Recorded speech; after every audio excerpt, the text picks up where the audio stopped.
इसकी शुरुआत में हमें यूजीन को दिखाया जाता है जो एक जेल में बंद होता है। इसके बाद उसे होश आ जाता है और अपने मन में कहता है, यह सब क्या हो रहा है? मैं अचानक से बेहोश कैसे हो गया? रुको, मुझे याद करने दो, आखिर हुआ क्या था? इसके बाद हमें वही सीन दिखाया जाता है जब जोसेफ यूजीन से मिलने आया होता है। तब वो दोनों आपस में उन सभी अनाथ बच्चों के बारे में बहुत सारे बातें करते हैं, परंतु उनमें से कोई भी हार नहीं मान रहा होता है। तब जोसेफ माहौल को हल्का करने के लिए यूजीन के अंकल के बारे में बताते हुए कहानी सुनाता है कि उसके अंकल किस प्रकार गरीबों का फ्री में इलाज किया करते थे। वो उनके लिए एक सेंट से कम नहीं थे। इसके बाद यूजीन अपने मन में कहता है, सच कहूं तो मैं भी अंकल के बारे में जानने के लिए बहुत क्यूरियस था यार, लेकिन मुझे पता था कि मुझे ये जानकारी देकर वो अपर हैंड हासिल करना चाहता था। इसके बाद यूजीन अपना पैर टेबल पर रखते हुए जोसेफ से कहता है, इन सब चीजों के बारे में भूल जाओ। हालांकि मैं उस गद्दार के कारनामों के बारे में जानने के लिए क्यूरियस हूँ, लेकिन इसके लिए मैं तुम्हारे सामने झुकने नहीं वाला। वैसे भी ये बातें इस समय किसी काम की नहीं। फिलहाल हमें उन अनाथ बच्चों के सिचुएशन पर ध्यान देना चाहिए, और ये इतना भी डिफिकल्ट नहीं है। लेकिन जिस तरह तुम इस बात को दबा रहे हो, इससे यह साफ साफ पता चलता है कि तुम उनके साथ कुछ बुरा ही करने वाले हो। तो क्या मुझे उन सबको मार देना चाहिए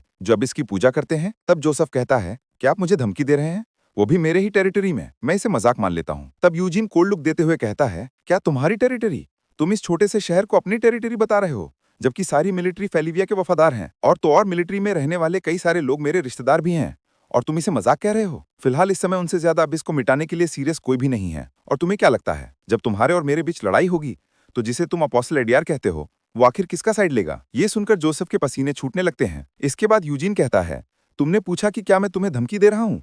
तो ऐसी बात नहीं है, मैं बस तुम्हें सच्चाई बता रहा हूँ। ये सब सुनकर जोसेफ अंदर ही अंदर बहुत गुस्सा हो रहा होता है, लेकिन हंसते हुए यूजीन से कहता है, यंग मास्टर, लगता है आपको कोई गलतफहमी हो रही है। अब मुझे भी लगता है कि फिलहाल इस समय वो बच्चे ही सबसे ज्यादा इंपॉर्टेंट है। इसके बाद वेटर से चिल्लाकर कहता है, अरे बेवकूफ, क्या तुम्हें दिखाई नहीं दे रहा? यंग मास्टर की चाय गिर चुकी है, इसलिए जल्दी से एक कड़क चाय लेकर आओ। जो सुनकर वो वेटर कहता है, क्या कड़क चाय?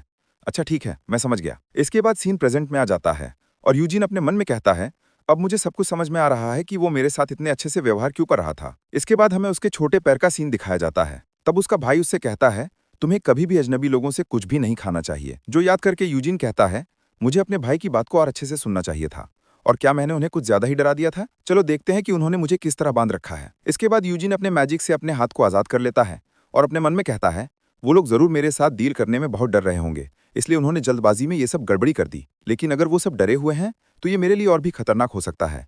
मुझे जल्द से जल्द कोई रास्ता ढूंढकर यहाँ से निकलना होगा। तभी वहाँ वो छोटे बच्चे आ जाते हैं और वहाँ के गार्ड को मारकर बेहोश कर देते हैं, जिन्हें देखकर यूजिन की चीख निकल जाती है। उनसे कहता है, तुम लोग यहाँ क्या कर रहे हो? तब वो बच्चे कहते हैं, ब्रदर यूजिन, हमें पता था कि आप ठीक होंगे। इसके बाद वो सबको बाहर निकाल लेते हैं, जिसके बाद यूजिन उन सबसे कहता है, आखिर तुम सब यहाँ क्या कर रहे हो? ये तुम्हारे लिए बहुत खतरनाक हो सकता है। जिसके बाद वो बच्चे कहते हैं, हमें तुम्हारी बहुत चिंता हो रही थी। जिसके बाद एक बच्चा कहता है, ब्रदर, ये ईयरिंग और ये कपड़े तुम्हारे ही है ना? जिन्हें देखकर यूजिन भी शॉक्ड हो जाता है और कहता है, तुम्हें ये सब कहाँ से मिला? जिसके बाद उन्हें अपने गले लगाकर कहता है, मैं तुम सबका बहुत ग्रेटफुल हूँ। जिसके बाद वो बच्चे भी खुश हो जाते हैं। इसके बाद यूजिन उन बच्चों से कहता है, हमें जल्दी से यहाँ से निकलना होगा। क्या तुम लोगों में से किसी को रास्ता पता है? जिसके बाद एक बच्चा कहता है, हाँ मुझे रास्ता पता है, लेकिन ये थोड़ा अजीब है, ये हमेशा से कुछ अलग लगता है। इसके बाद यूजिन अपने कपड़े पहनते हुए कहता है, आखिर हुआ क्या है? इसके बाद हमें दिखाया जाता है यूजिन उन बच्चों के साथ एक अंडरग्राउंड टनल से जा रहा होता है। तभी अचानक से उनके सामने से एक बहुत डरावना डीमन आ जाता है, जो उनके ऊपर अटैक करने वाला होता है, जिसे देखकर वो सभी चौंक जाते हैं।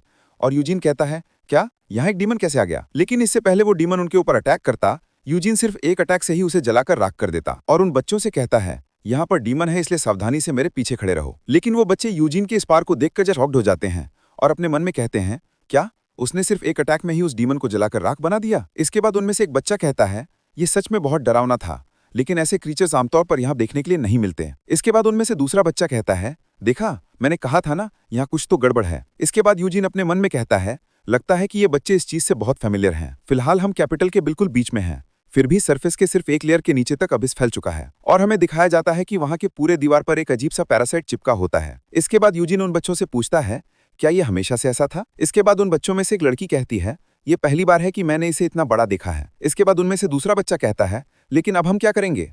हमें एग्जिट के लिए इसी रास्ते से जाना होगा। इसके बाद यूजिन कहता है, तो ये यहाँ पर पहले से ही था। इसके बाद हमें बताया जाता है कि अबेस इंसानों के सफरिंग से स्ट्रांग होता है और वो इंसानों से नफरत करते हैं, क्योंकि इंसानों को फेलिन ने नहीं बनाया था। और सबसे जरूरी बात यह है कि अबेस इतना फैल चुका है कि अब कैपिटल भी इसके चपेट में आ चुका है। इसके बाद इसकी सीन शिफ्ट होती है और हमें जोसेफ को दिखाया जाता है, जो मजदूरों से चिल्लाकर कहता है, जल्दी करो बेवकूफ, यहाँ से जल्दी से जितने भी वैल्यूएबल चीजें हैं उन्हें ले जाओ, और तुम लोगों में से जो काम को सबसे लास्ट में खत्म करेगा, मैं उसे डीमन को खिला दूंगा। इसके बाद एक गार्ड से पूछता है, उस बच्चे के साथ क्या हुआ? तब वो गार्ड जवाब देते हुए कहता है, फिलहाल हमने उसे जेल में बंद कर दिया है। जिसके बाद जोसेफ चिल्लाकर कहता है, क्या तुमने सिर्फ उसे लॉक किया है? तब वो गार्ड अपने घुटने पर आ जाता है और कहता है, मैंने उसे नॉर्मल से 3 गुना ज्यादा दवाई खिलाई है, जिस कारण वो कम से कम 2 दिन तक नहीं उठने वाला। तब जोसेफ कहता है, बहुत अच्छे। इसके बाद अपने मन में कहता है, लानत है, मैंने सोचा कि वो एक भोला भाला यंग मास्टर है जिसका मैं फायदा उठा सकता हूँ, लेकिन वो लड़का बहुत चालाक है और मैं उसे मार भी नहीं सकता क्योंकि ये लॉर्ड एडियर का ऑर्डर है कि उसे जिंदा रखना है, और मैं उसे जाने भी नहीं दे सकता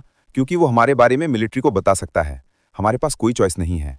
इससे पहले वो सब उस बच्चे के गायब होने पर ध्यान दें, हमें जल्द से जल्द अपना काम खत्म करना होगा। इसके बाद उस गार्ड से पूछता है, क्या तुमने उन बूढ़ों और अनाथ बच्चों को इकट्ठा कर लिया है?